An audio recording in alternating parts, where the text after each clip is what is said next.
Кеше Эдуарда үйде болмаған кезде Айбек барып гүлін алып анасымен кездесіпті. Және де шақырған сізді Эдуарданың анасы. Эдуарда айтады, мен сенбеймін дейді бірақ. Иә. Аудиожазба. Аудиожазба бар, иә. Бар, сіз бердіңіз ғой, иә? Бердім. Қазір дайын болса тыңдап алайық. Амансың ба балам, қалайсың? Бүгін сол больницадан шығарып алып келді Эдуарда. Өз шаруаларымен шығып кеткен. Бұйыртса эфирден кейін маған келіп кетсеш, Эдуарда білмей ақ қойсын. Екеуміз отырып сөйлесейік. Осындай аудиожазба жолдапты сізге.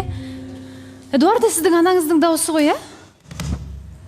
Иә, менің анамның дауысы. Бірақ сізге ештеңе айтпады, иә, сіз келгенде? Иә, мен кешке үйге келгеннен кейін еш нәрсе айтпады. Соған таңғалып тұрмын да, мен оның нәрсені білуім керек қой деген сияқты. Жалпы өткен эфирден кейін, сіздер қоштасқаннан кейін анаңызбен сөйлескенде не деді, не әңгіме болды? Не әңгіме болды дегенде, ол кезде мен көбірек әжеммен сөйлестім. Енді әжем өзінің қайтсам болады, жылап қалған болады мен үйге келгеннен кейін. Сосын мамаңда ауырыңқырап қалыпты, көп мазасын алмай ақ қой деді.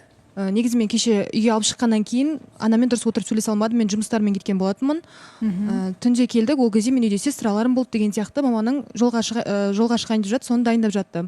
Бірақ енді даже мамам айтпаған күнде де маған әжем айтуы керек қой, егер үйге келсе.